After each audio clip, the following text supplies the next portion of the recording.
The views and opinions of the hosts and guests are their own and do not necessarily reflect the views of the management and staff of Guardian Radio.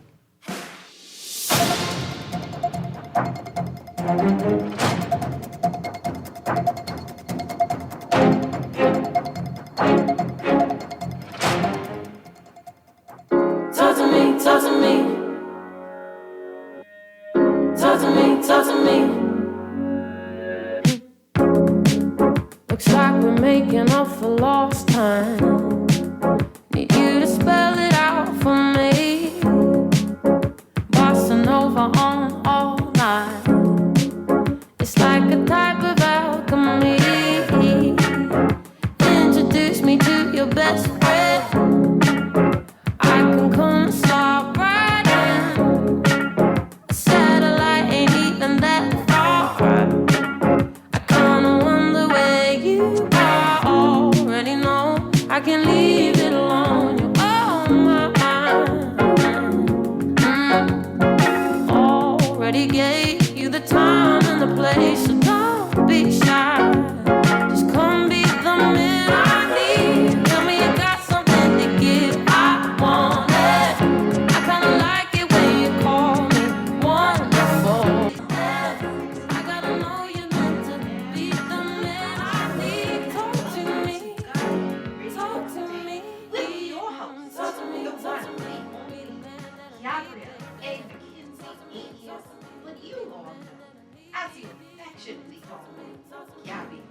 It is a wonderful Wednesday afternoon.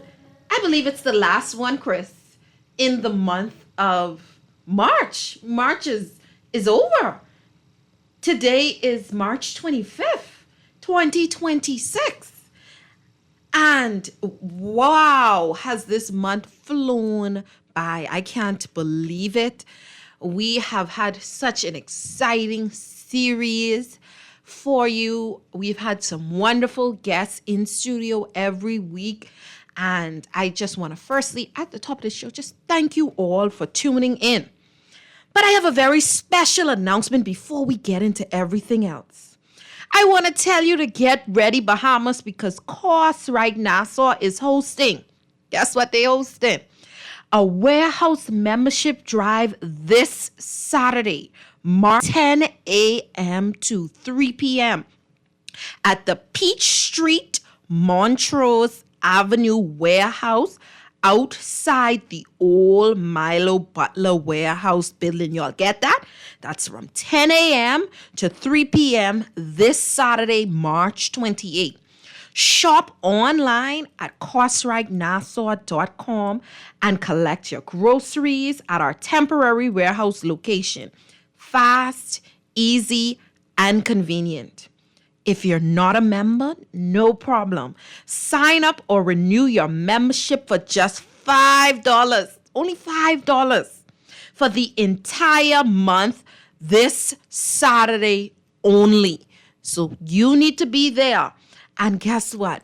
Battery and tire and M-Tech will be on site with exclusive deals just for Course Right members. Get personal assistance with online shopping, enjoy same day order pickup, sample new products, and grab free goodie bags while supplies last. So you want to come on out this Saturday and visit us at the Milo Butler Warehouse off Montrose Avenue. Explore the savings and experience what Course Right Warehouse is all about. Be one click away from the best deals. Shop CourseRightNassau.com today. Listen, we're going to want to be a part of what Course Right has to offer this Saturday. Again, for those of you that missed it, it's from 10 a.m. to 3 p.m. Peach Street and Montrose Avenue warehouse inside the old Milo Butler warehouse building. Of course, I want to send a very special good afternoon to all those of you, you wonderful Guardian Radio Today listeners who always tune in throughout the week from 2 to 4 p.m. Of course, all of the Guardian Radio hosts always have great lineups and great shows for you. But I want to let you know something today. The Commander-in-Chief, the nation's leader, the Prime Minister, the Honorable Philip Edward Brave Davis, has officially said that we are on election watch. What that means, ladies and gentlemen, we are on election watch. And of course, in keeping with all things true, all things Bahamian, all things related to keeping you with fresh news, smart talk all day, so is Guardian Radio today. We are also on election watch. And today we have a very special guest in studio with us today. This guest is one of the political hopefuls in the next general election. And before I let you know who our guest is, let's establish the protocol and get our telephone lines out there for those of you that will want to be a part of today's conversation. So the numbers to call are 323-6232, 325-4316, 325-4259, and anywhere from our beautiful family of islands, you can call in toll free at 24720. Texters, you know what to do. The text line is powered by none other than BTC, and you can text in those messages at 422-4796. So today we have a sponsored guest today who is none other than the candidate for vying for the seat of North Andros. This is the Free National Movement standard bearer in the person of Janice Oliver. Janice, welcome to the show. Janice is joining us all the way from Andros. Do we have Janice? Hi, Gabrielle. Thank you. Yes, I'm here. Good Thank you for having afternoon, me. Janice. Welcome to Guardian Radio today. Thank you. Thank you. It's a pleasure to be here today. Thank you so much. Excellent, excellent. So, Janice, like many other, I have never met you. This is our first interaction. Obviously, it's not in person. So we want to make sure that first and foremost, as I always ask all of my guests that sit with me, who is Janice Oliver? For the person meeting you today on this radio for the first time, who is Janice Oliver? Well, Janice Oliver is a registered nurse, midwife for about 26 years now. I grew up in a small settlement, Mastic Point, North Andros. Moved away to further my education. I have a master's degree in nursing administration and leadership. I'm also a mother, single mother of 2 boys, whom I love dearly. I am the last of 12 children, and I am also an entrepreneur. I have a small business. I consider myself to be very relaxed and reserved. I consider myself to be someone of great wisdom that I've attained over the many years in my professional experience. I am a community leader, a nonprofit organization a few years ago in 2019 to assist persons in North Andros who were having a hard time socially. Also, I am an avid churchgoer. I'm a Christian. I'm a believer in Jesus Christ. And I believe that God makes all things possible. And I'm here today because of the mercies, grace, and the purpose and plan of God in my life. And in a nutshell, that is Janice Oliver. Well, Janice Oliver, thank you so much for being here and joining us today. I know the people of North Andros will want to hear from you and what your plans are. So we're going to kick this interview off. You stated that you're very relaxed, easygoing, and reserved. As a woman in politics and even entering frontline politics, we can find that the environment tends to be the exact opposite. How do you feel like you would fit into what has been developed as a political culture in the Bahamas with your person in order to be successful as the next member of parliament for North Andros? I believe it comes with knowledge and, like I said, wisdom being able to control emotions, and knowing when to respond and when not to respond. A lot of times we feel that, like you said, in this culture, people can be very cruel at times. And so you have to know when to respond, how to respond. We have to know which battles to fight and when to stand down. And like I said, it all comes with wisdom. In my years in training and being a nurse, a lot of times we would have combative patients. You would have family members who were, you know, um, aggressive. And so you have to know how to manage these situations. And I believe the same is true for politics. You have to know how to manage an aggressive resident. You have to know how to manage the cruel things that they may say about you, about your life personally. And I believe, too, it's somewhat could be more difficult for us as women in politics. But I believe my experiences in life and managing persons from all walks of life throughout this country has prepared me for this time and for this season in my life.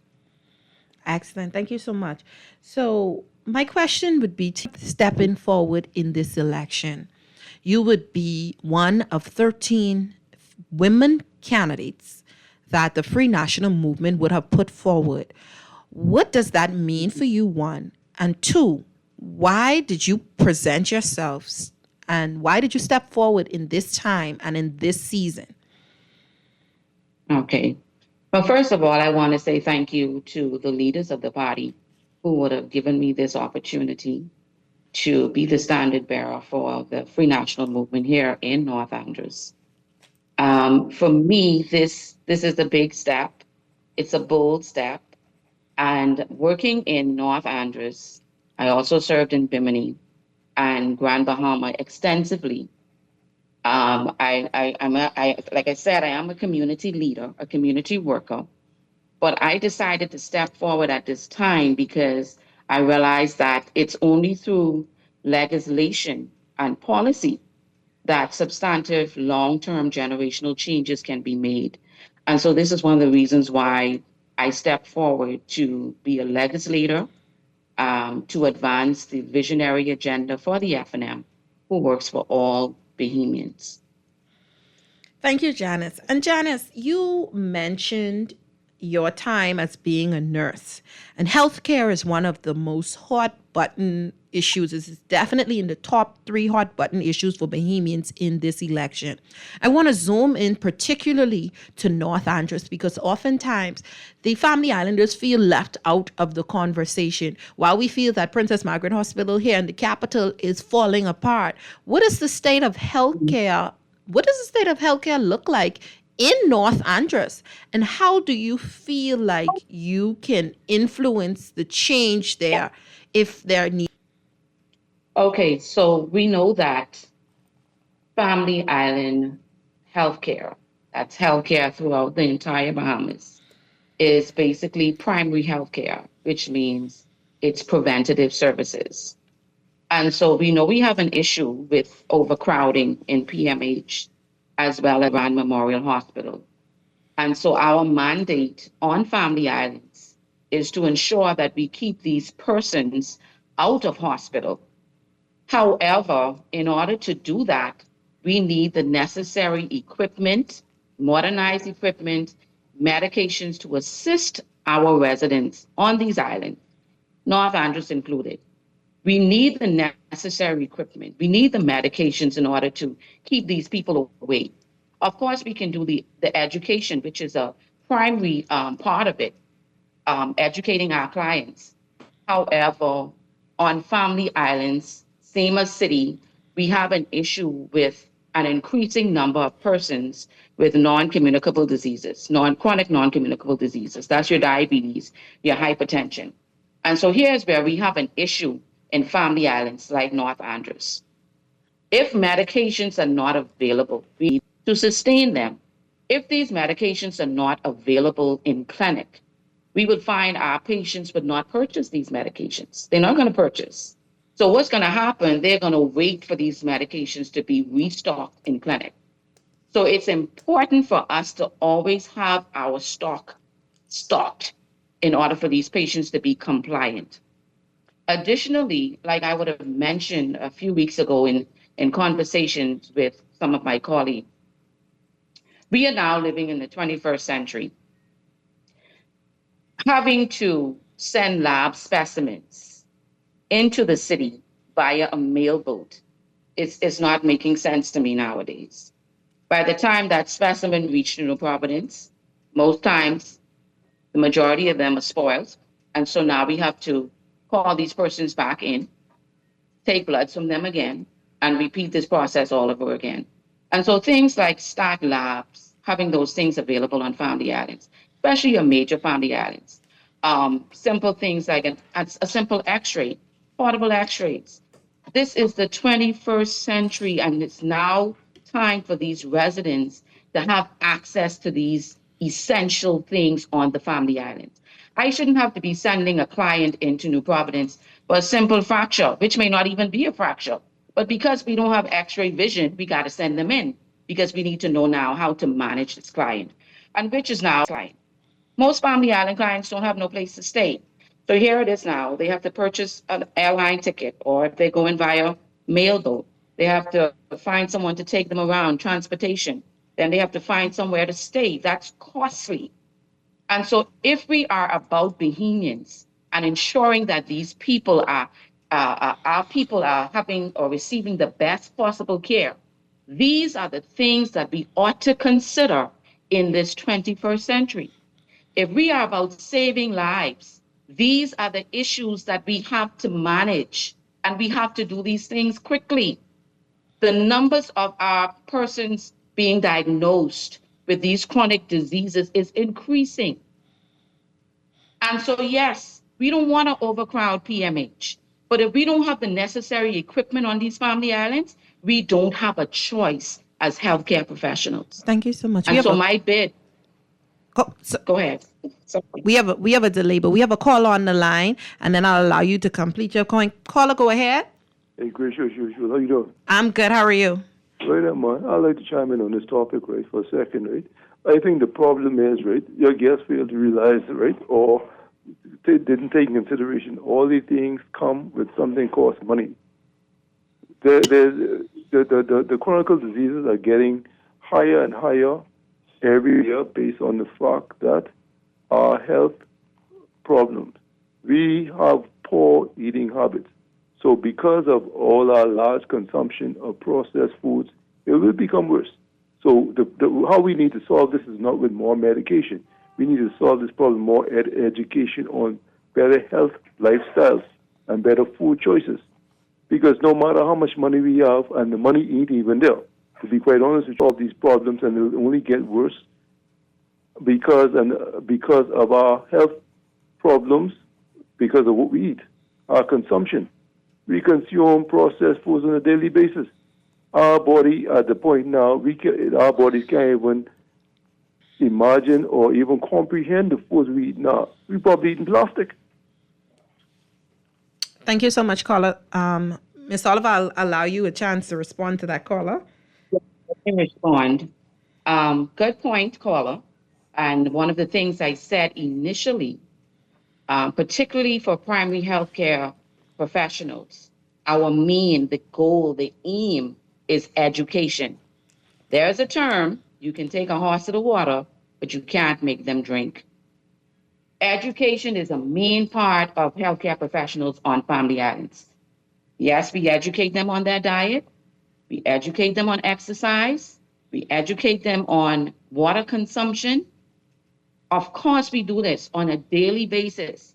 Sometimes we hold symposiums, we hold town hall meetings, but still some people choose to do as they choose.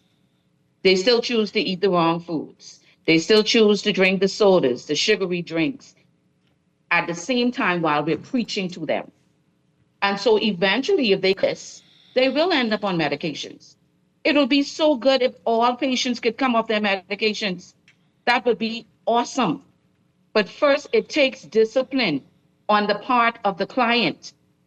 And that's what we've been preaching. That's the message that we've been preaching to our clients. You have to do this. I remember there were patients right here in North Island. This is what I would have said to them. Listen, for the last few weeks you've been coming here, your blood pressure is increasing. You have to take this under control. You have to manage your diet. They haven't done that. They didn't do that. And so they ended up on medications. Some of them would have ended up on dialysis. So you can only do so much as a healthcare professional. We don't want to see our clients on medication. I had a client in Grand Bahama who was on 13 different medications. 13. And I remember saying to us, you have to change your diet. These things are not good for your liver. They're not good for your kidneys. And so, caller, yes, this is a main part for us as healthcare professionals here. Nurses, educate daily, every single day. The churches call for us. The schools call for us. And we go and we educate our clients. Well, we are going to go into a quick commercial break, but when we come back, we're going to continue the dialogue with Free National Movement's candidate for North Andros, Miss Janice Oliver, and into the economic engines and what's happening down there in Andros and why you should be the next member of parliament versus the current member of parliament. We'll be right back on 96.9 FM, Guardian Radio Today. Introduce me to your best friend. I can come and stop right in. The satellite ain't even that far. I kinda wonder where you are. Already know I can leave it alone. You're on my mind. Already gave you the time and the place, so don't be shy. Hey everyone, get ready for a night you won't forget. It's Z-Live's Far Back Friday Party with host Shivago Lang. Friday, March 27th, beginning at 7 p.m. Join us for a night of 80s and 90s music, dance, light bites, and refreshing drinks. Get your tickets at the Nassau Guardian between 10 a.m. and 5 p.m. Monday through Friday. $50 per person. Cash sales only. It's Z-Live's Far Back Friday Party. Real music, lots of fun, eats and drinks, and oh so cool vibes. See you there. New roads and airports are connecting our islands. Energy reform is bringing electricity prices down, while young Bahamians are stepping up, gaining new skills for new opportunities. Respect for workers. Support for entrepreneurs. We're modernizing energy and infrastructure across our islands and preparing Bahamians to succeed in a new economy. Transformations this big take time. Let's choose progress. Paid for by the PLP.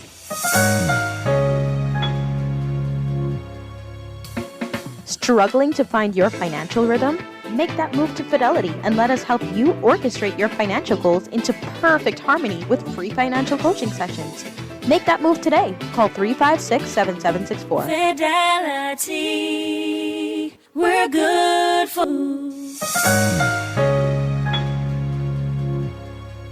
food, fun, and family. You know what time it is, Bahamas. Time for good food, sweet treats, big laughs, and family fun. The 82nd Bahamas Red Cross Fair is back. Saturday, March 28th at 12 noon at Lower Government House grounds. Enjoy mouth-watering Bahamian dishes, exciting games for all ages. A vibrant kids corner and live entertainment that will go going all day long. Bring your family, bring your friends, and bring your appetite. The 82nd Bahamas Red Cross Fair, where the whole Bahamas comes together. This is Guardian Radio 96.9 FM. Fresh news, smart talk, all day.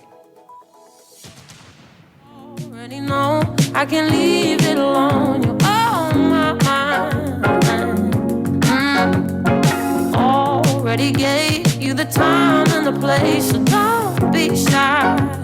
Just come be the man I need. Tell me you got 96.9 FM Guardian Radio Today with your host, Gabby. If you are just tuning in, we have a special political guest in studio with us today, none other than the Free National Movement's candidate for North Andros constituency, Miss Janice Oliver.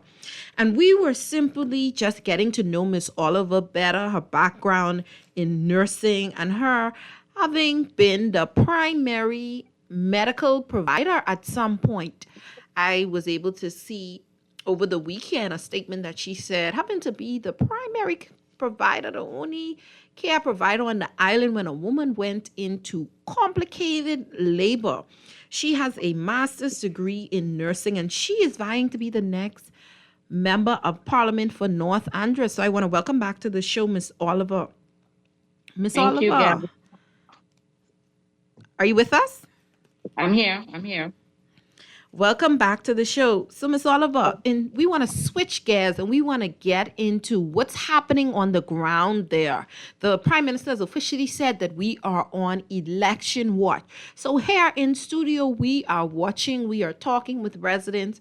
We are also doing our homework to figure out what's going on. So from your perspective, how has the residents of North Andros been receiving you so far? Yes, we are definitely in that election mode. Persons are becoming very excited. Lots of talks about the politics, Free National Movement, Progressive Liberal Party coalition. But so far, during my walkabouts, which I would have started since I was ratified in February, I would have gained quite a bit of support. A lot of persons, we would have had good dialogue. Like I said, they're excited to get to the polls, can't wait for that day. And because I'm well known here, I don't expect to be turned away from nobody's home. And so far that has not happened. No one has said, well, Nurse Oliver, you're not welcome. They were all open to what I had to say, my plans for the areas and so forth.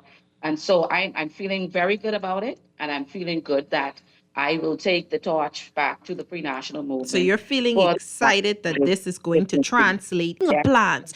Should you be elected, what are some of the plans that you have for the constituency of North Andros? Well, first and foremost, the economy here is extremely slow. And so we've had a lot of our young people having to leave the island in search of employment. And while doing my research in Great Stirrup Key alone, there are 70 persons from North Andros working on that one particular key. And so that tells me then that we have to have some job creation here for the people. Many of them would express that, hey, we're ready to come home to our families. My children, I had to leave my children there. I'm ready to return back to my kids and deal with my family. And so job creation, major thing. Infrastructure improvement. Right now, we've been having issues with internet services, electricity. Right now, our power has been off for about 3 hours, going on 4 after a massive action yesterday. Now we're dealing with power outages. And so these are some of the things I hope to address. In addition to that, all of the parks in North Andros, from Nicholstown, Spaniard Creek, needs to be repaired. None of the parks are in any condition for our children to enjoy some form of recreation. So the parks definitely, and we would have addressed healthcare earlier. So healthcare improvement, Crown Land reformation. We have a track stadium here that needs some attention, desperate attention. Additionally, entrepreneur support for our young upcoming businessmen and women, offering them has been an issue for several years now. And that's because we don't have the cash flow. And so once we have the job creation, capital projects such as an airport, the reformation of the Morgan's Bluff area to possibly have a marina there, to have more cash inflow in our economy to boost North Andros and thereby affording most of our young people to return back home if that's the choice they intend to make. You referenced Crown Land, and I want to talk to you a minute or two about another hot button election issue in the fact of immigration. Mm-hmm. Some months ago, a caller referenced potential immigration issues down in Andros where there are so many persons, as you mentioned, leaving Andros to seek work in the capital. Is there, by your count, any immigration issue down there in Andros, North Andros particularly, that needs to be addressed? Yes. Of course, we do have immigration issues here. We have shanty towns that needs to be addressed. And like the leader would have alluded to on Saturday night, we don't have a problem with you wanting to be citizens of this country, but we want you to do it the right way. And so, yes, there are issues here that needs to be addressed. We have issues here with the farmers and those illegal immigrants also farming, squatting on the land. And so, yes, these are some of the things that we have to address. And the Free National Movement would have laid out their immigration plan in the acronym of SHIELD, which means we're going to secure our land, heighten surveillance, abuse, end unfairness, limit approvals, and then disclose the data and make recommendations. And so, yes, this is also a major issue here, just as it is in the capital. And this is something we hope to deal with as well once we become the next government of this country. The current member of parliament would have enjoyed a lot of support down there in North Andros.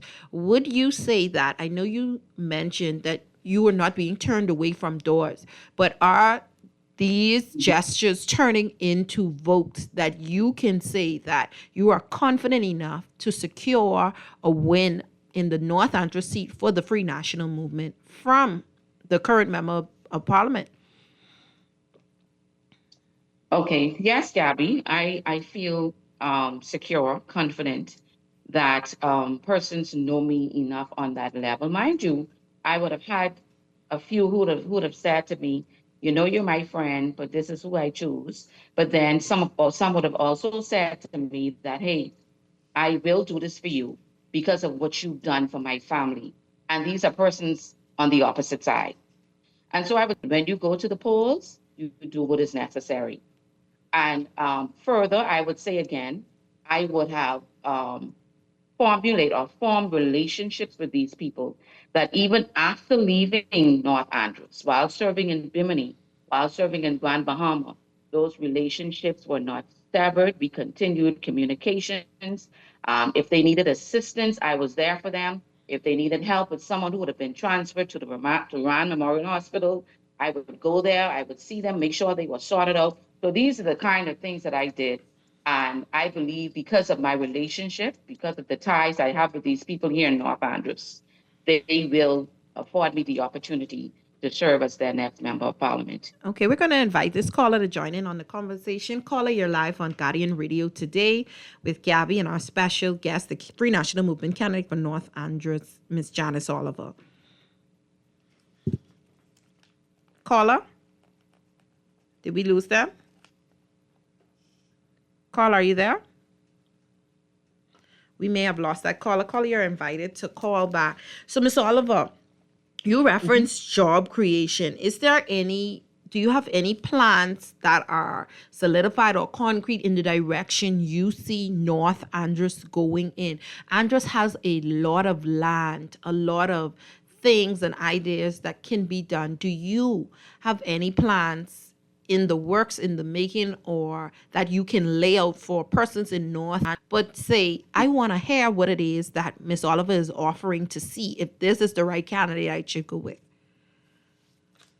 Okay, so like I would have mentioned in terms of the economy, Andros is quite famous for a bone fishing lodge, sport fishing. We don't have a bone fishing lodge, not in the northern section of North Andros. Another thing that I would have thought about, community centers. We don't have any of those. Additionally, I know we would have had small business center here in North Andros. And that has somewhat dwindled.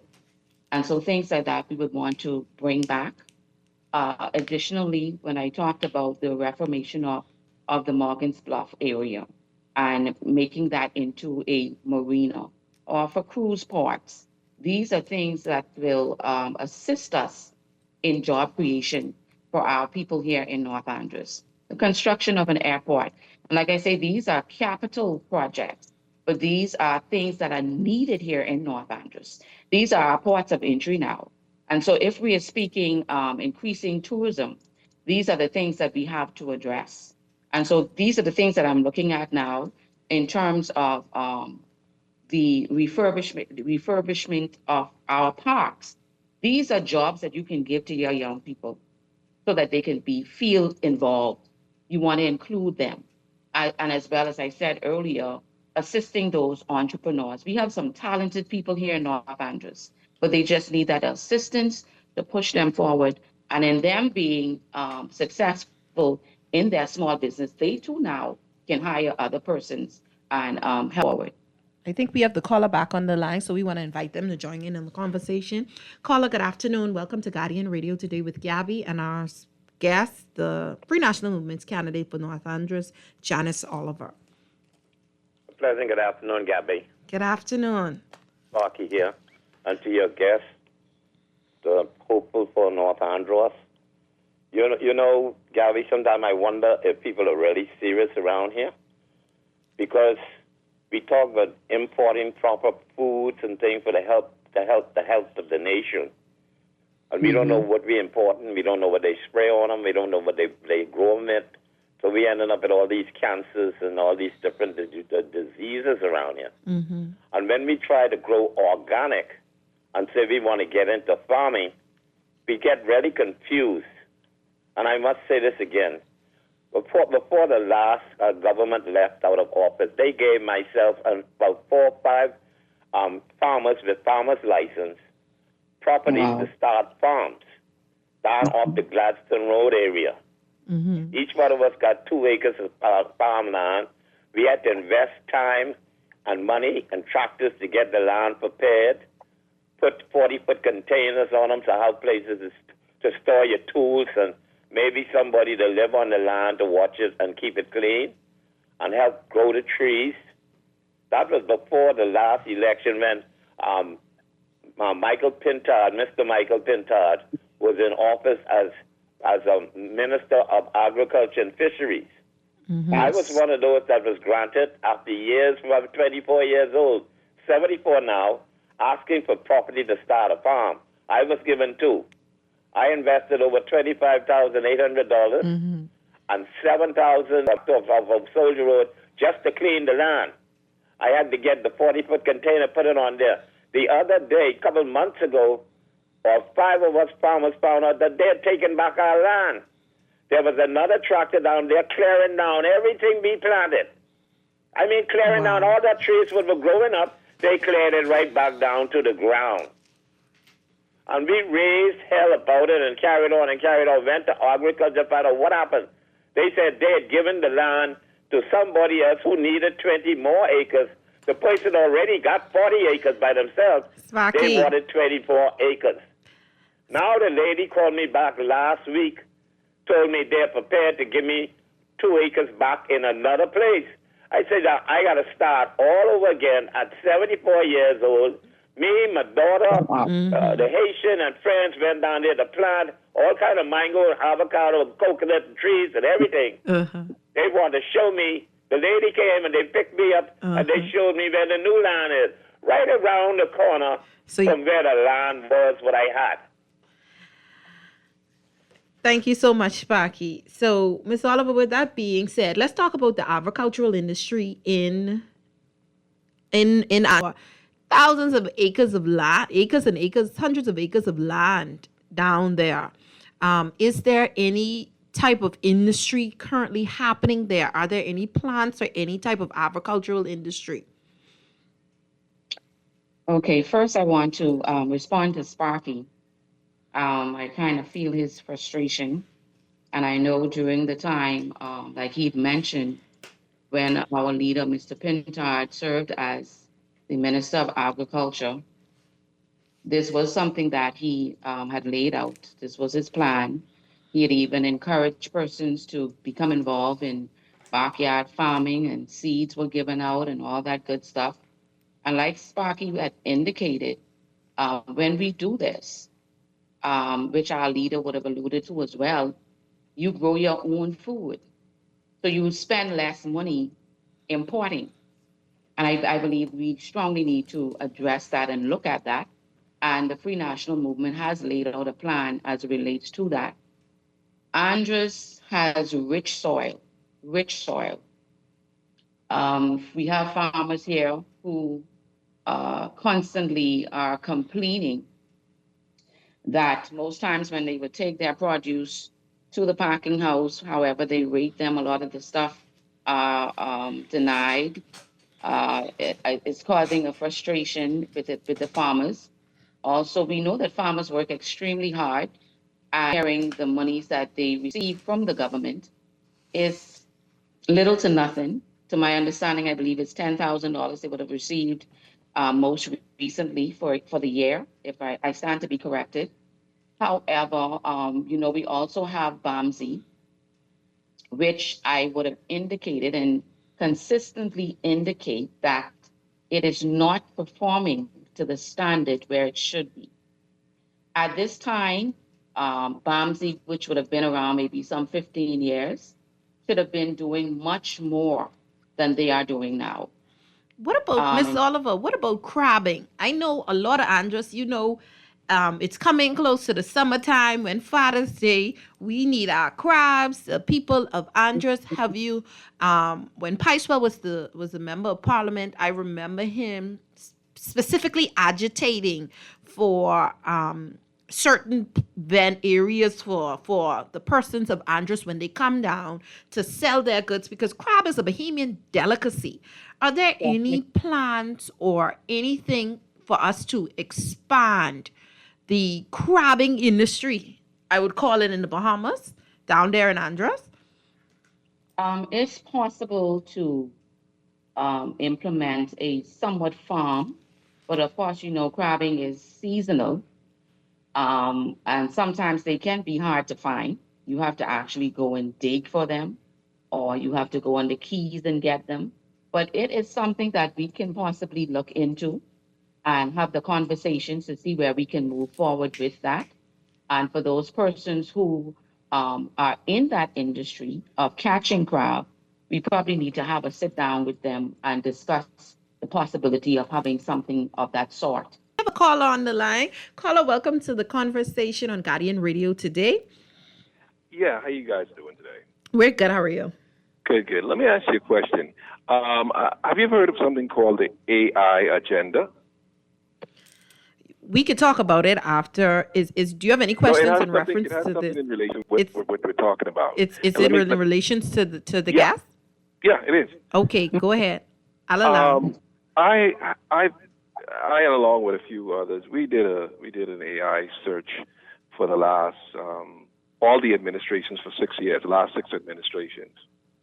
And what we found very interesting was that point an agenda that is being mentioned by each party has and was the agenda for the last 6 administrations. From the nursing, the doctors, the food, the tourism, it just blow me away that it's like a cycle that we're continually going through per administration for the last 6 administrations. I would like to ask you a guess. How do we know? How can we be assured that we're not just falling into the same cycle that the last 6 administrations? I'm not COI. I'm not telling you which one I'm definitely not COI. And the reason why I'm asking that is this. If we have been doing the same things over and over again, F&M, PLP, and I also believe the COI will do the same thing, what are we doing wrong? We can't say it's a situation of leadership. I think it's systems. I would like to know how we're going to get off the wheel. Thank you, Oliver, to answer your question. Hey, caller, I understand where you're coming from, and your sentiments are expressed by many others. We go around the same cycle every 5 years. And how do we know that this time it's going to be different? I believe that we have, I know you would have said that it has nothing to do with leadership, but I believe it has everything to do with leadership. When we don't have vision, and as the Bible indicates, where there's no vision, the people perish. I believe we have a leader in Mr. Michael Pintard who has a heart for the people and who really wants to see the nation improve. We would have had, within these last 4 years, extensive amount of complaints and concerns as it relates particularly to our healthcare institutions. And me being a nurse, seeing firsthand, witnessing firsthand what it is our populations are being faced with, feel strongly that, hey, we have to get it right this time. We are losing so many of our people negligently. And I'm not saying at the fault of any particular doctor or nurse, but like one of the callers would have said, education, we have to be really serious about this. When we look at the economy in terms of job-wise creation, we have to get serious about these issues. We talk about importing so much foods, and when we have the land, and so it just takes us as a people moving forward to really clamp down and get this country back on track. Boy, Miss Oliver, If we the don't, phone lines are lit up. A lot of persons want to speak with you. I'm not certain how much longer you have with us. I'm available, but let's see if we can squeeze in a couple more calls before you have to go. Good afternoon, caller. Welcome to Guardian Radio today. Good afternoon to both of you in the studio, C. Alan Johnson. I call on something else, but let me just pivot because of your time to that question that person asked. It absolutely comes down to leadership. Definitely. He actually spoke of the last 25 years she's been in the 21st century and maybe 5 years before then. And if you take Solomon as the wisest man that ever lived and look at the historical record of what he did to be known as that, because he even consulted with the jesters in the court, because he knew when he asked them a question and they gave an answer, that was something that he could remove from the list for consideration.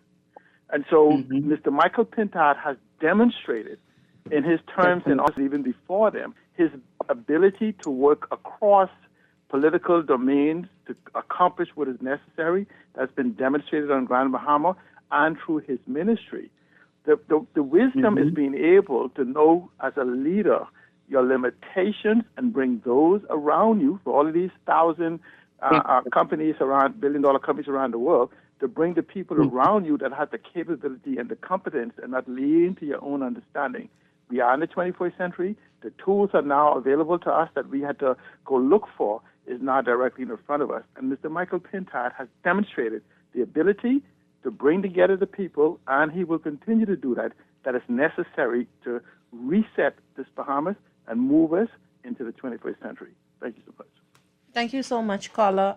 Miss Oliver, we're going to take another call.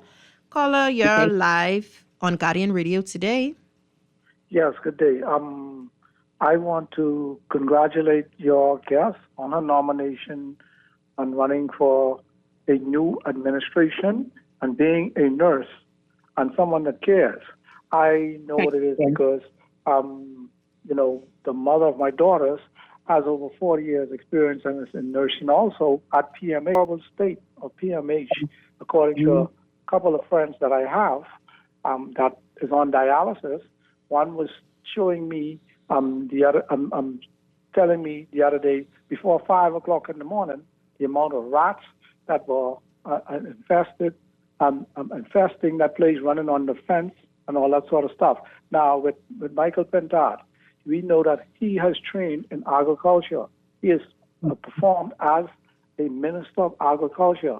So us feeding our families and feeding this nation, we can put our faith and trust in him Yes. being an athlete and also knowing about us moving forward with agriculture. So I want to congratulate this nominee because Mr. Darvin Russell, who was on the earlier show, I know him from running a multinational corporation, DHL, as a German company, and he's a formidable candidate to run against the Minister of Agriculture in Centerville. Thank you. Thank you. Thank you.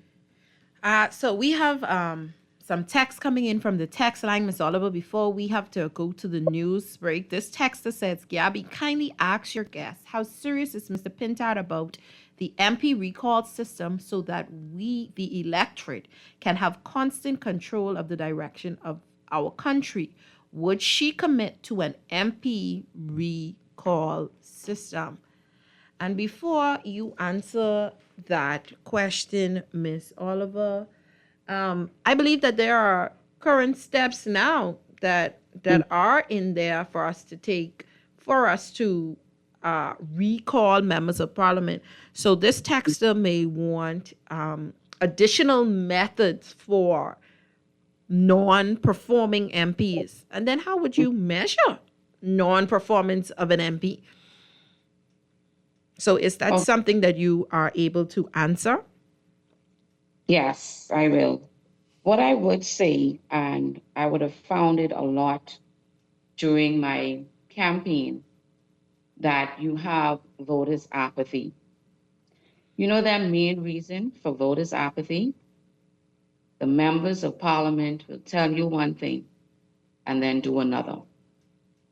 They would be so eager in campaigning and wanting your votes, but once they're in there, you don't see them, there's nothing happening.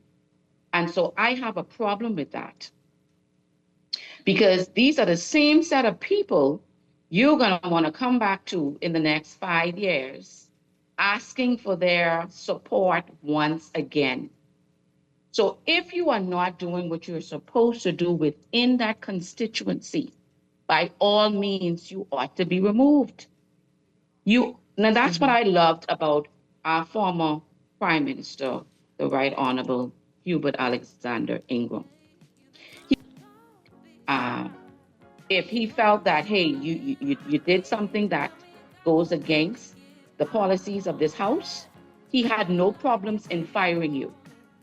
And I believe with everything that's in me, our leader, our current leader, the Honorable Michael C. Pintard, will do the same. Well, listen, Miss Oliver, I want you to hold that thought right there. We're going to bring you back on the second half of the first part of the second half of the show to wrap your thoughts up, to wrap everything up, and to appeal to the residents of North Andros. But we have to go to the news break. It's the 3 o'clock hour, and we'll be right back. Stay tuned to 96.9 FM Guardian Radio today. So baby, let's get on the same page. Stop making me read between the lines. Already know I can leave it alone. You're on my mind.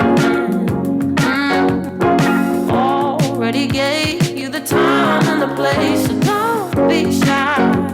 Just come be the man I need. Tell me you got something to give. I want it.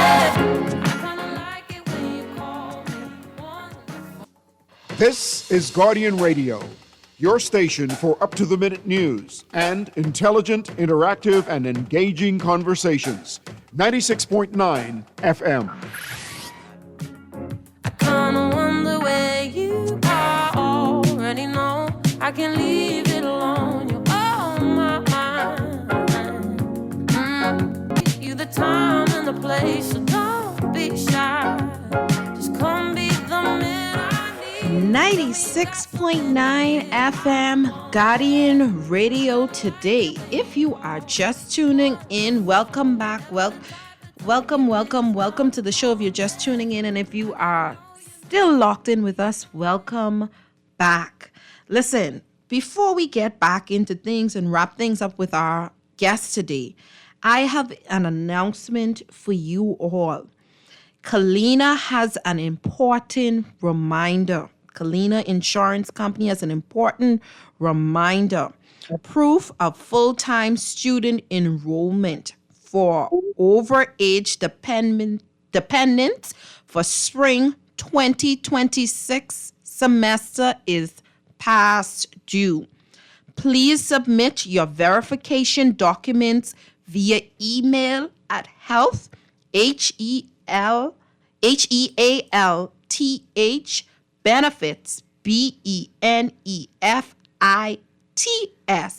at Colina, COLINA.com by March 31st to stay covered. So please, you don't want your children that are off to college to be dropped. Please, the various verification documents by March 31st in order for them to stay covered. Janice, we were having a very delightful conversation. We have a caller on the line, and we just wanted to kind of give you an opportunity to wrap this interview up. So would you like for us to go to the phone lines first, and then we can continue the discussion? We can do that, Gabby. Okay. So caller, welcome to the conversation with Gabby and our special guest, the Free National Movement's candidate for North Andros, Miss Janice Oliver. Hello. Hi, you're live. Good afternoon, Miss Oliver. Good show. Hello, Congratulations on your nomination. And you have a lot of good ideas. Thank you, now, Mom. what about all those coconut trees we have in Nicholstown? All over the northern part of Andros, I see coconut trees. Is it too expensive for us to have a factory to make coconut oil and canned coconut water instead of importing all the way in the Philippines and Taiwan? We don't know what in them cans. Why we just letting the coconuts just drop, just waste, and nobody doing nothing about it? Okay. I love that. And I completely agree with you, because here it is. We are purchasing these stuff. Once again, we're importing. We're sending that monies out, nothing staying here. And I know of a few people who actually make the coconut oils. I know of a few people who make the drinks. And so I completely agree with you that something can be done. And this is something that we can definitely look into once we become the next government of this country. We have another caller on the line for you, Miss Oliver. Caller, go ahead. You're live on Guardian Radio today. Good afternoon, Gabby. I won't be long with my commentary. Not a problem. Good afternoon to your guest in studio. I actually met her yesterday. Shook hands. So, listen. In terms of you talking about the coconuts and stuff, I know Kamal Miki, for instance, has a huge coconut orchard there. And Yes. I had the opportunity also to travel in one or two other parts of Andros.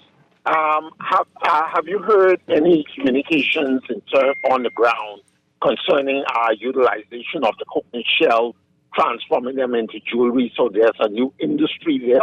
Because, I mean, Andros has all the land there where we grow myriads of stuff. It's still possible that there's still some things that we are not growing. And we're all concerned about the importation of food products. Whereas we don't even know the processes was put into these products. I mean, what is your vision for Andros in terms of industry? Or your immediate community after sampling the persons on the ground in your community? What is their projection or what it is that they would like to see in terms of industry that they can capitalize on? Thanks for taking my call, Gabby. Thank you so much, Jeff. Thank you, caller. I want to say that in terms of the use of the coconut, the bark, persons have been using that for quite some time, making jewelry, materials for the house, valances and so forth. So we have been doing that. Andros has a large amount of talented people. Red Bay, for example, the sewing of the baskets. And so the concern of these people here in North Andros, let's develop that harbor. Let's get some cruise ships in here so we can showcase our products. The people here are talented and they are ready, and I'm willing to assist them in making this a reality for them. So, Miss Oliver, with that being said, any final closeout words for the voters of North? The Prime Minister has officially said in Andros that we are on election watch. So is there any appeal that you would like to give to the residents of North Andros listening to you right now today? Okay, Gabby. First of all, let me say once again, thank you for having me on today.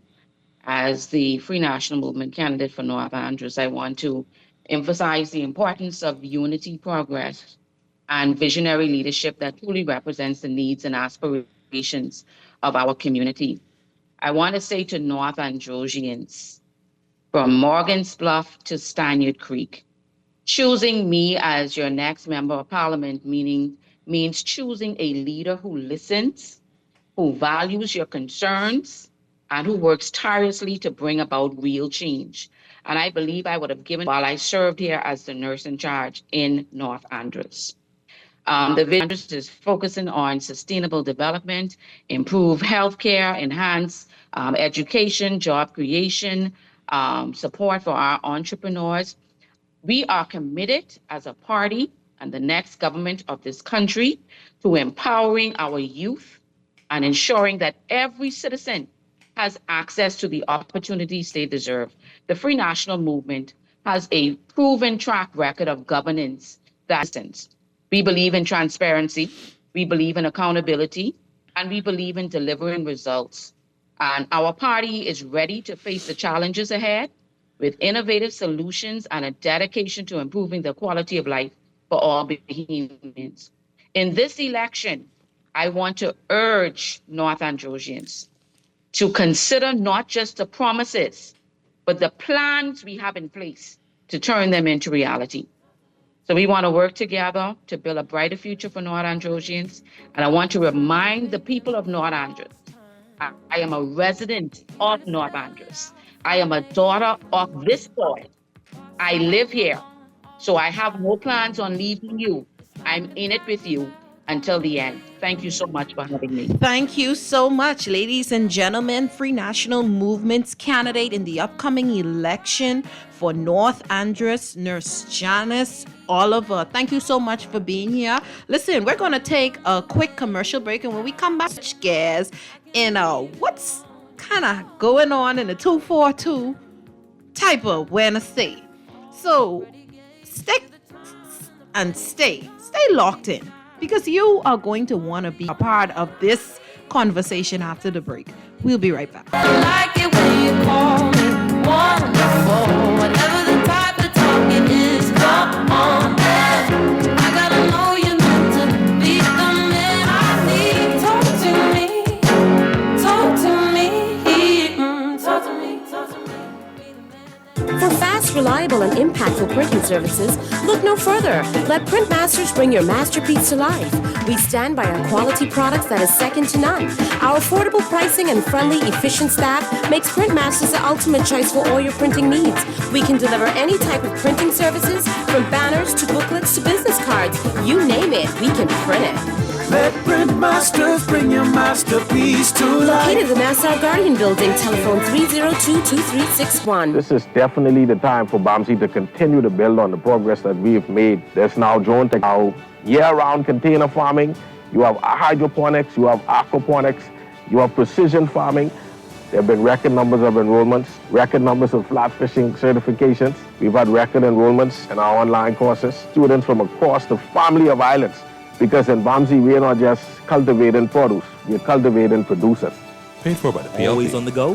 Missed a show? You can now listen to Guardian Radio talk shows anytime, anywhere on Spotify and YouTube by searching Guardian Radio 96.9 FM or by entering the name of your favorite show. You can also listen by logging on to GuardianTalkRadio.com and clicking on the podcast tab. Guardian Radio, continuing to provide you with fresh news and smart talk anywhere, anytime, all day.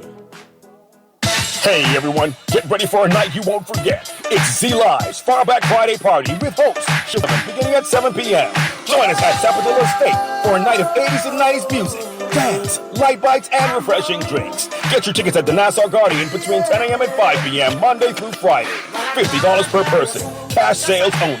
It's Z Live's Far Back Friday Party. Real music, lots of fun, eats and drinks, and oh so cool vibes. See you there. Boy, you know what going down tomorrow? No, boy, what happening? Joe bringing these knives to school. He could do Junior in. For what? Boy, he fooled with Joe girl. Mother sick. And you know Junior don't back down for nothing. So that means you got a big fight tomorrow. So whose side you on? Side? I trying to stay in school, not Simpson Pen. We gotta tell somebody about this fight. Tell somebody? I ain't no snitch. I mean cool, you know. Boy, if you so cool, then you need to stay in school and stay out of the fight. Yeah, but if I don't hang on Joe's side, him and he boys coming for me next. Alright, so we definitely gotta tell somebody. We gotta prevent the fight. What I say, I don't want nobody call me snitch. We could just call Crime Stoppers. You gotta do is call them, or you text them through the Crack Crime Bahamas app, and nobody can know it's you. Then the police come looking for me for more info, and when they finish with them, Joe them coming looking for me? When you call Crime Stoppers, the call go directly to Miami, and they don't ask nothing about you. Then you can get the pen from them, and they can claim a reward later using that same pen. Plus, everything's scrambled, so nobody can read what you're saying. Call 328-8477 from Nassau or 242-300-8477 from the Family Islands. This is Guardian Radio 96.9 FM. Fresh news, smart talk, all day. It's a robbery. Call the police for me.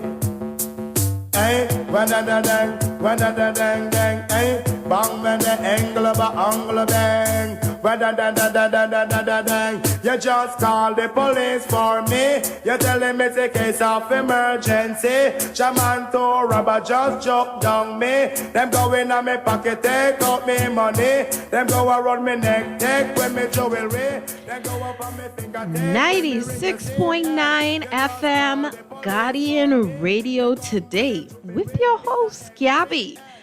Listen, at the top of the show, we had Free National Movement's candidate for North Andros, Janice Oliver, who would have joined us in studio. But I want to make it the appeal to all political hopefuls in this season.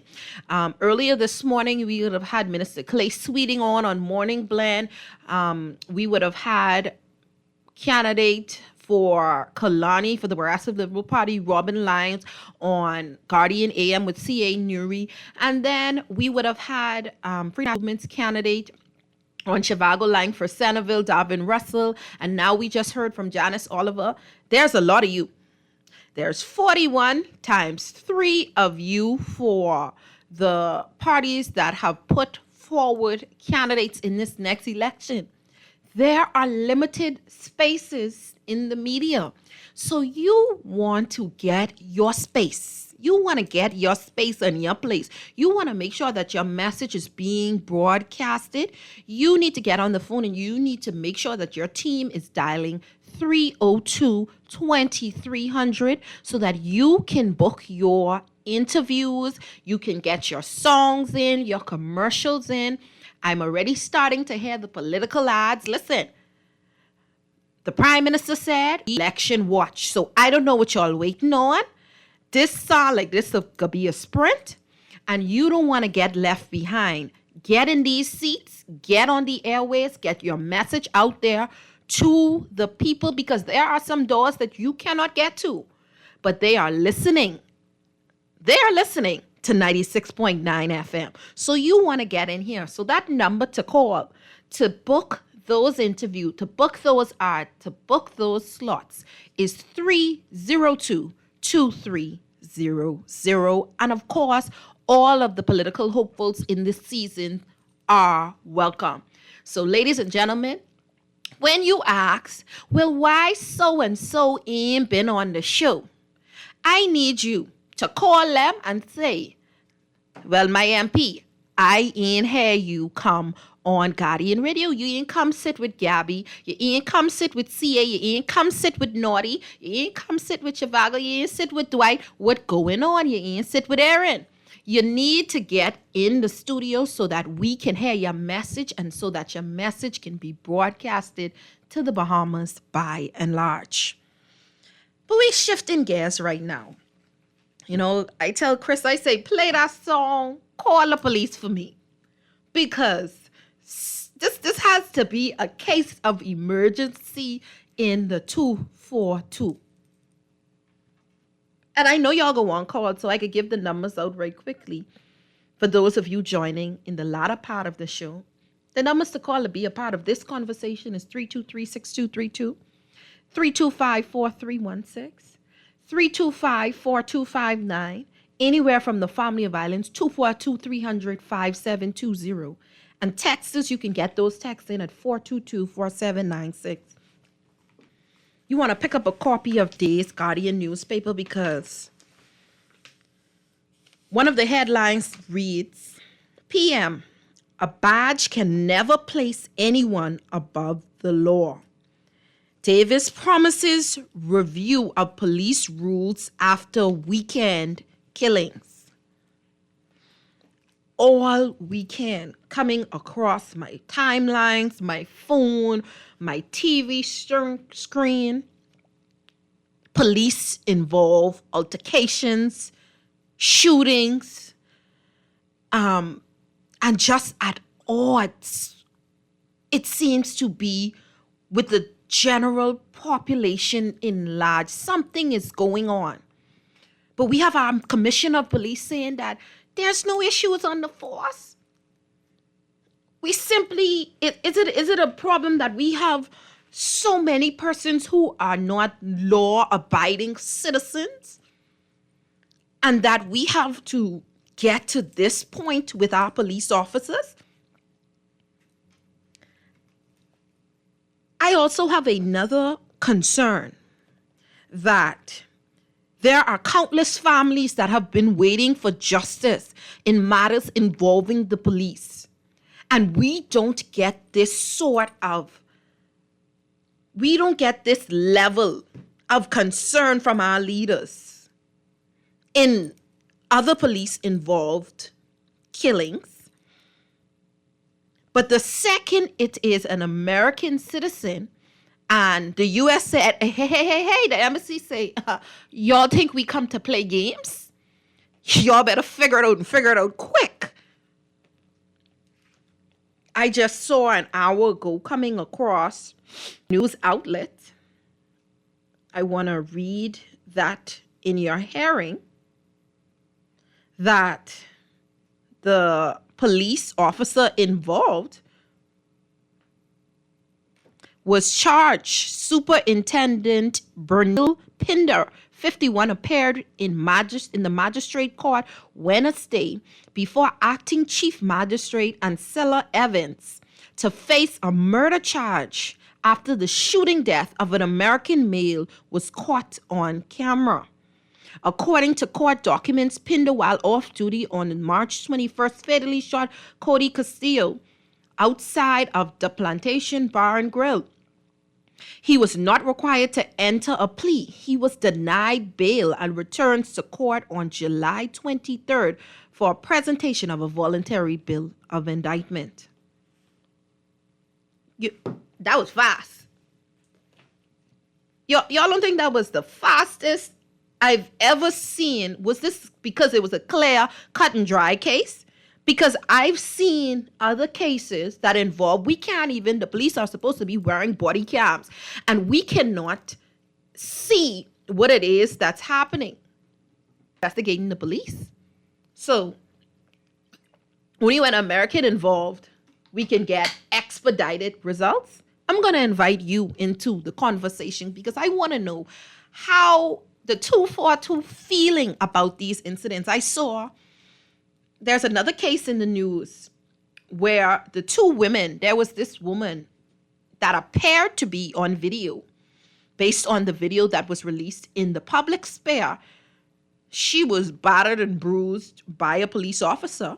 But I see, this is also news coming from the court, that two women, ages 30 and 37, are set to appear before a magistrate's court on Wednesday to formally be charged in connection with a viral arrest incident on Soldier Road. Police said the charges include obscene language, disorderly behavior, resisting arrest, assaulting a police officer, threats of harm, damage, and obstruction. Police say the incident occurred shortly before 1 a.m. when they attempted to arrest one of the women. The encounter has since circulated widely over social media. Caller, welcome to Guardian Radio Today with Gabby. Madam Gabby, how are you? I'm great. How are you? You're related to the McKinsey line, do you? Yes, sir. My dad is a McKinsey. Well, I am a McKinsey also. I have a major concern as I listen to your interview, and I believe your dad may share the same view as me, because if he is a McKinsey, he should believe what I am saying. I've been voting from 1972, the first time I was brainwashed to vote, and that was for independence. Now that I can understand and see clearly, we have had a beautiful transition into independence. But I am very much discouraged, Gabby, in this time now voting. I love my prime minister. He's the first person I've loved. Second person I've loved since Lyndon. The rest of them is taboo. But I love this one. But as you do your interview, with these candidates ratified to be elected, their liberal views, and it seems like you all have a problem asking them about their family values. I am very much concerned. I know under the Lyndon watch, you must have a belief in family. Caller. And I am caller. As we look, let me finish this. As we look at the social dilemma that we're having in our country and all this is coming from the family. I think these people should be able to give a resume on their view as they see family. I think we ratified too many liberals who don't believe in the family values. That's my concern. Thank you so much, caller. I believe that at the top of every show, at the top of every interview, I ask all of my guests, who are they? And they are open to expressing whatever it is they feel comfortable and confident enough to share with you, the general populace. I don't want us to stray too far from what we're talking about right now, because this is important right now in terms of the increase in the rise in the police are our friends, and we don't want to incite any sort of mistrust in police. But within just the span of the last few months, the amount of altercations, often resulting now in death of people involving the police, is public concern. There is something going on in the force. Is it because of what we're now asking for? Do we need to ask for more? Do our police under constant evaluation to make sure that they are in the position to make decisions in a split second, or to think about the decisions that they're making that can possibly end the life of another person? Caller, you're live on Guardian Radio Today with Gabby. How you doing, my sister? You all right? I'm good. How are you? You remember that song Michael Jackson made in Brazil? They don't really care about us. Mm-hmm. You see, we all know America is our bread and butter. They could dictate us whenever they feel like. But I don't mind the dictating, you know. I want the same resilience, like you said earlier. I want the same urgency if police shot my son, or police shot my daughter. Understand me? Mm-hmm. Don't tell me about no body cam footage, because only y'all is watch it. Allegedly, y'all could deduct it, edit it, whatever y'all want to do to free a boy or free a girl from pressing charges.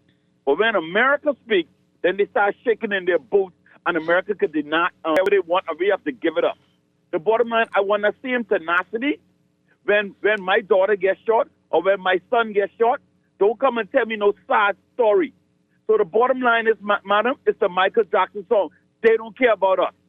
The police only know who innocent. It's probably their parents, their brothers and sisters, or their wives. Everybody else is criminal to them.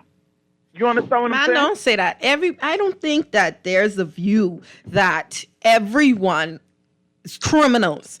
There are some bad apples that exists in the police force, but there is something happening, caller. Thank you so much for your contribution. There is something happening as of late that we have now seen it play out in the public, where it seems as though these police officers, whether they are going to, and it's been various different bars and altercations. So you're having drinks. Are you under the influence? And then pulling your service weapon. Are they being thoroughly investigated? Do they have to blow a breathalyzer to say that what was your blood alcohol level when you felt that you were threatened? Because alcohol can make you feel like things are happening faster than they are. It can impair your thought and your judgment process. So the public is simply now demanding more accountability from our police officers. Caller, what say you? Good afternoon. Hello. Good afternoon. Yeah, I agree with your last sentiments in terms of that part of it, but I think we have two issues and two problems. First of all, I want to send condolences to the family of the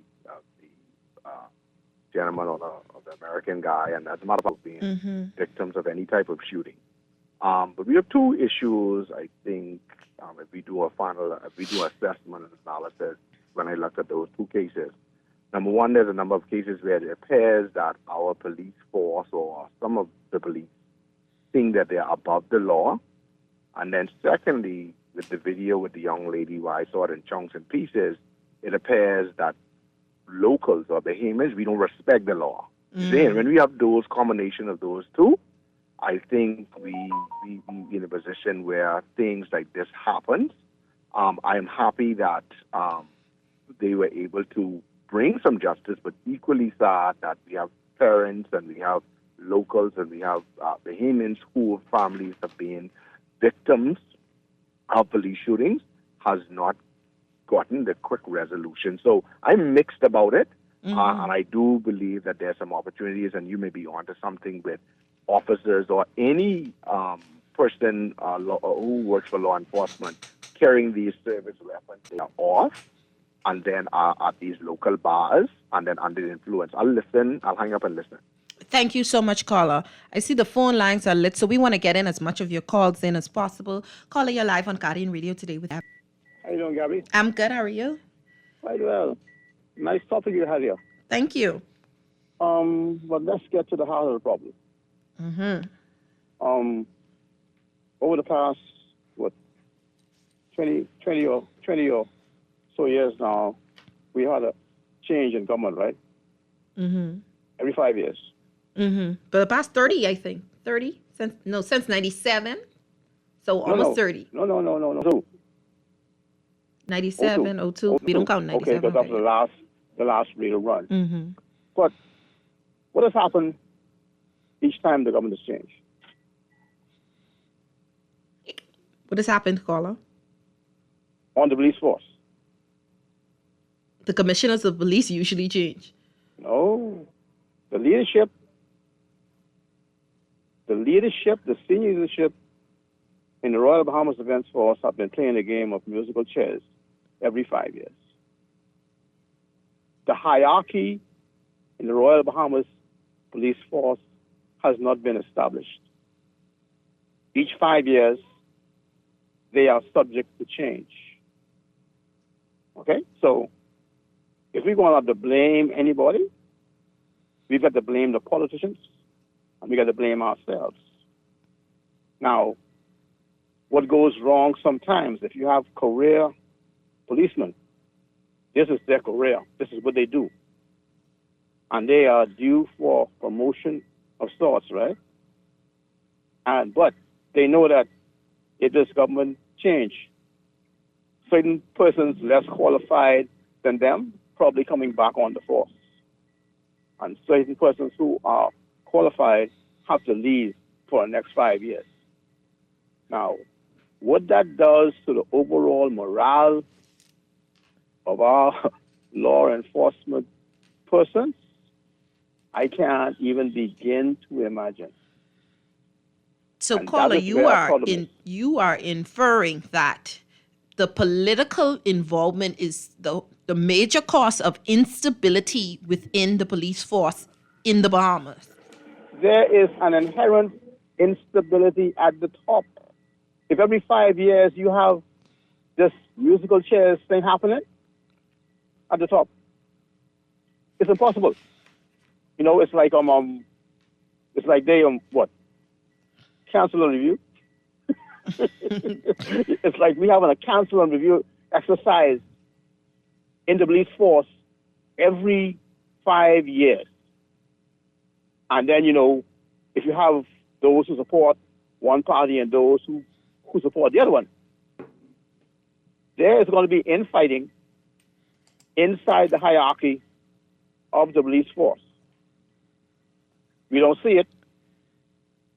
And then, as you get below those guys who are going to be fighting every 5 years, you have another group who know that they ain't going nowhere on this force because of what our politicians allow. So they got to fend for themselves one way or the other.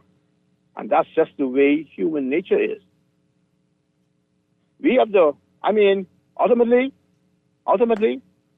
what we seeing happen in terms of crime, we have to lay at the doorstep of the Minister of National Security, past and present, because they're responsible for those decisions.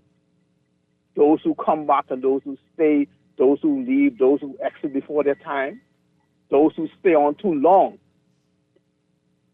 You know, Wayne Roosevelt Monroe, he got a lot to answer for, and so does Prime Minister, and so does our Prime Minister in terms of what they allow to happen to our police force. And that's why persons don't respect the police force. Okay, because this problem is at the top. Thank you for your contribution, caller. Listen, it's definitely a problem. The time of saying that we don't have a problem or no problem exists within the police force, there is a problem, and the public is losing confidence now. If I call for an officer, I saw another viral video, a lady on top of a vehicle. Chris, did you see this video? She was sitting on top of a vehicle that had appeared to be in a traffic accident. And she was waiting on a wrecker. And the officers had seemed to have called their wrecker. And her and the officers now are getting into some sort of altercation because she refuses to remove herself from the top of the vehicle because she called a wrecker. So now there is becoming an issue where do I need to, and the police officer is saying that you're going to have to pay for this. But she is saying, I called a wrecker because oftentimes if you have comprehensive insurance, your insurance company has a wrecker company that when you are involved in a traffic accident, you are to contact to avoid any additional charges. So is there something in the law that I'm missing that is saying that you have to utilize whomever the police is sent? There is this erosion of trust that is happening between the public and the police needs to be addressed. And it cannot be addressed by mere lip service and saying that there is no problem when we are seeing the problem play out. And only when now an American man is at the end of that problem that we see swiftness to act, to speak, to move. But we have Bahamians crying out and saying, listen, I need justice. I need answers. I need to hear what is the result of my case in this thing that involved the police. Caller, you're live on Guardian Radio today with Gabby. Hi, Gabby. How you doing today? I'm good. How are you? I am fine and dandy, cool and groovy. I'll tell you what we have going on. There is a lack of trust because there's a lack of accountability. And the accountability is on both sides. the general public, not everybody in the public, but a lot of individuals in the public don't respect the police. And they don't feel that they should be held accountable to them. And that's causing a problem, because you see people all the time acting out when police are interacting with them, trying to enforce the law, and they feel that they could do whatever it is that they want. Okay, that's definitely problem number one. That's a big problem. We know that exists. The question is why it exists. Does it exist because there's a mistrust of the police? So that's problem number one. Problem number two is we know for a fact that the police are not accountable. They're not accountable to the law. They feel that they're lawless. They feel that they can do whatever they please, how they please, when they please. And it goes straight up to the top to the national security minister. And this is why. Forever, we've been having complaints about police brutality. When persons are arrested for an alleged crime, they accuse that they have been abused, right? And if you say to me that 100 times people accuse the police of abusing them, and with today's technology, the first thing I would put cameras in all of the police cars. I would put cameras on all of the police so that I would never hear the accusation that I have been abused. Okay? They're supposed to be wearing body cams. But it seems like anytime these cases arrive, there is no footage that the public can be privy to see how this transpired and what was how they came to this conclusion. Well, and again, it's because even the politicians don't feel that they should be accountable. Okay, every politician comes in and said, "Oh, we're going to have a Freedom of Information Act," right? In the United States, when they have these type of issues, if you have any interaction with the police and you want to file a complaint, the first thing you do is file for a FOIA, and they have to release the camera footage to you so that you can use it, take it to your lawyers, take it for a complaint, do whatever you want with it. Okay, that is part of freedom of information. But if you want to get information from the police, you want to get video footage, you want to get information, you're wasting your time because they don't want to be held accountable. So again, it's the politicians, including the Prime Minister, down to the National Security Minister, that do not want to be held accountable. And then that goes straight down to the Commissioner of Police, and it goes down the rank. So at the end of the day, what you have is individuals who do not want to be held accountable. They feel that they are above the law. Even the politicians, the law says you need to file, right? File your declaration by this time. Hardly ever they do it. Why? Because they feel that they're above the law. Okay? It's an accountability issue, and we have a serious deficit when it comes to that. If the police are down on these type of issues, they should implement cameras everywhere. That's number one. Second of all, we should have the freedom of information. We should just like in the States, file a FOIA application, and they have to release those footage to us so that we know exactly what happened. Okay? And then that is a start to it.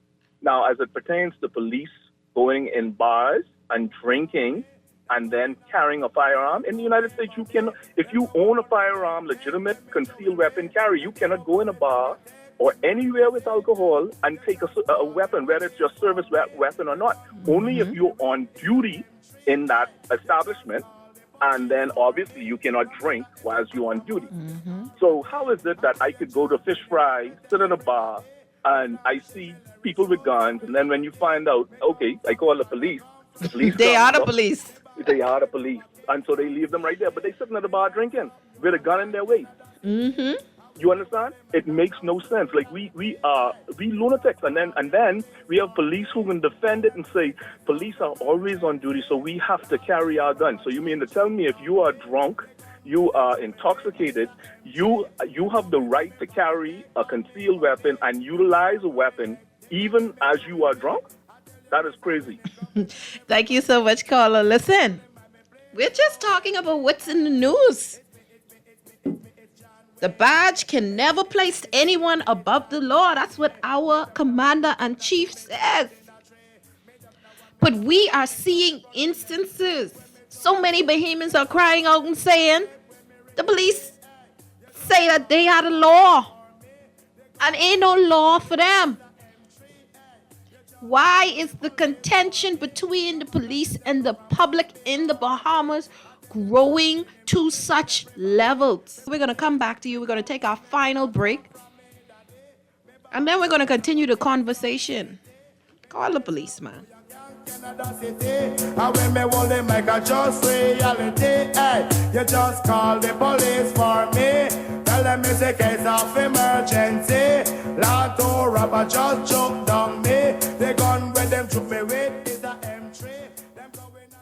Girl, you see how Cora eye look funny, all black up yesterday? But she say she bump into a wall when she's running after the churn them. Yeah, but last Saturday, you see her arm was all black and blue, right? What you saying? You think something wrong between her and Jack? I ain't sure, but you know Jack is a jealous man. I hear him and Cora last Friday. I hear him say he hear Cora have eyes for Junior. Now you know that ain't true. Cora is a good woman, does mind her business, take care of them churn, and go to church every Sunday. So what you think we should do? I think we should report Jack, you know. Cora don't say nothing, but silence hides violence, and we don't want to line up in the cemetery. Not me. I ain't getting in nobody business. Then Jack come after me and I land up next to Cora. No, man, we could call a text Crime Stopper. And remember, we can even get some grocery money for our tip. Remind me again, how does this work? We can call them in Miami at 328-TIPS or 328-8477. Or when we in the island, call toll free at 300-TIPS or 300-8477. And if you don't have no minutes, use the Crack Crime Bahamas app and we could text them. And the messages get on mix up before it leave your phone so nobody can know what you saying. So what we waiting on then? Let's go earn some grocery money. You try to rest, but roll with the best. For all your printing needs, there ain't no one better, no. For posters and banners, magazines and flyers. For window decals, greeting cards and newsletters. No job too big and there's no job too small. You name it, we can print it. Just give us a call. Let Print Masters bring your masterpiece to 302-2361. Love the show? Want to give your support? Become a sponsor today. Call 302-2300 for our rates and packages. That's 302-2300. Become a sponsor on Guardian Radio 96.9 FM. Fresh news, smart talk, all day. This is Guardian Radio 96.9 FM. Fresh news, smart talk, all day. This is Guardian Radio 96.9 FM. Fresh news, smart talk, all day. You just call the police for me. The gun with them shoot me with is a M3. Hey, you just call the police for me. No matter if them come from us, they already. 96.9 FM Guardian Radio today with your host, Gabby. Listen, we're talking about the police today because the police has been the headline for the past week. Every other day, there is some incident, some viral video with contentions of police and or a police fatality. What is going on? What is going on? That's the question that we've been asking the general public. Is it that our citizens no longer conform to law and order and rule? Is it every citizen you come across is a contentious one? And if that is the answer, then why is this erosion of trust between the police officers? Are the police first coming at its citizenry in a contentious manner? I remember being pulled over in a police stop. Well, not pulled over. I was in a traffic stop. You know, they tend to have traffic backed up when they're doing roadblocks, which I have no issue with because we need to get these drivers off the road that are not supposed to be on the road, because the second they hit your vehicle, they have no insurance to fix or pay for it, and worse, they could kill someone. I recall being in a stop, and I had on a black dress, and obviously the seatbelt is black. And the officer had the worst attitude. Miss, I can write you up for no seatbelt. Not wearing a seatbelt. Firstly, I am not that stupid to know that I am sitting in a police roadblock, and even if at the time to put it on, but I always put on my seatbelt because even if I don't remember, you know who does remember? My car does remember. And that beeping sound does drive me crazy, Chris. The second I hear that beep, beep, beep, beep, ting, ting, ting, ting, ting, my seatbelt and click before I reverse out the yard, wherever I'm going. And I had on a black dress and it happened to be camouflaging the seatbelt. So he didn't have his ticket book out ready to write me up, and I'm lifting it up off of my dress with my hand to show him I'm wearing a seatbelt, sir. Can you take a look? I'm wearing a seatbelt. And his attitude was like, oh, like, you know, like, you lucky, because you know I ready to lock you up. Like, is this the attitude that we are approaching the public with? Is this the attitude for persons who are law-abiding citizens, but you are not using due diligence? Text us. I'm going to get your text in. The text says, I've personally been speaking about high levels of alcohol abuse for a number of years, and others have been speaking out longer than me. We see nothing unusual with a man driving down the street with his hand out the window with a bear in it. We might raise an eyebrow if he had on a police uniform.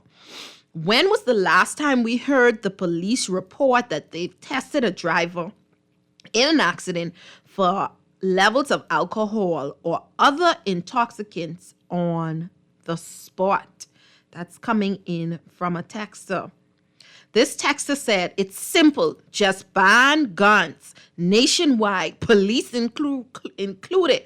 And if you're found with one, it's the death penalty, because the only reason you have one is to kill another person. Anyway, give the police tranquilizer guns instead. That person sounds like an extremist. Like, yeah, you gone. It's you. This next texter says, one of the reasons we are seeing the rise in police violence is because young people are now challenging the police. We need to realize that challenge the police. It gave them the right to defend themselves. And many times it doesn't end good for us. The incident with the lady went viral. The lady resisted the arrest of the officer and placed the officer in a position to defend himself against a woman. I want to encourage the general public to comply and then complain. That big husky officer couldn't tackle a woman down to the ground and arrest her. You were trying to convince me that there needed to be a cat fight, because that's what it appeared like to me. It looked like a cat fight between the officer, a male officer, and a female civilian to put handcuffs on. I thought, is the police not going through enough training on how to restrain and arrest non-compliant? Help me understand this, because it seemed like something personal. It seemed like, to me, from the video that I watched, it seemed like there was some relationship in these people were not new to each other.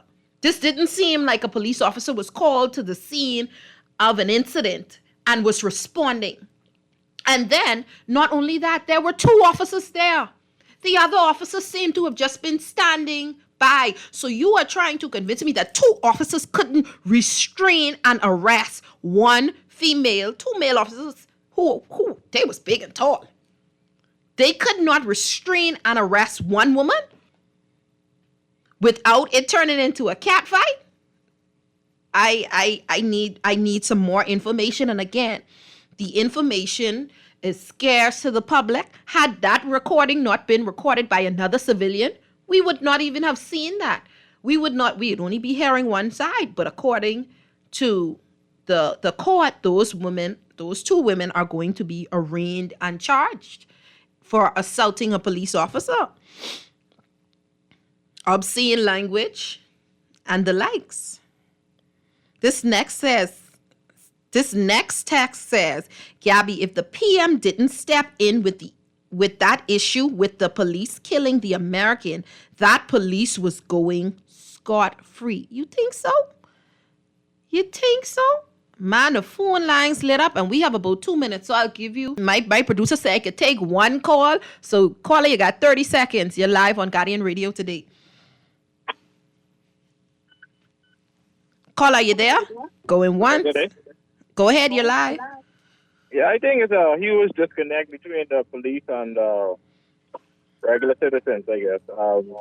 What I realize, the police, they're not really involved in the communities. I think they need to have like more functions where everyone could just, be able to interact like we used to have in the back in the day. Yeah. Thank you so much for your call. Listen, the public say we got to get back to community policing. Remember when the police was our friends? Remember when we were taught that you could go up to any police officer if you were in need of assistance and get help. That's not happening anymore. This last text says, there is no swift justice. If it was the police, would have been served with a VBD, but it was delayed for 3 months. The public has a short memory. This is a conversation that we definitely have to continue, but before I go, I want to publicly congratulate Naughty and MJ on winning Talk Show Host of the Year for their show. Listen, congratulations. I know we enjoy listening to you all. And guess what? Talking Heads is up next. You've been tuned in to Guardian Radio today with Gabby. It's been a pleasure to be in your company. Stay tuned for the award-winning Naughty and MJ on Talking Heads. Talk to me, man that I need, baby.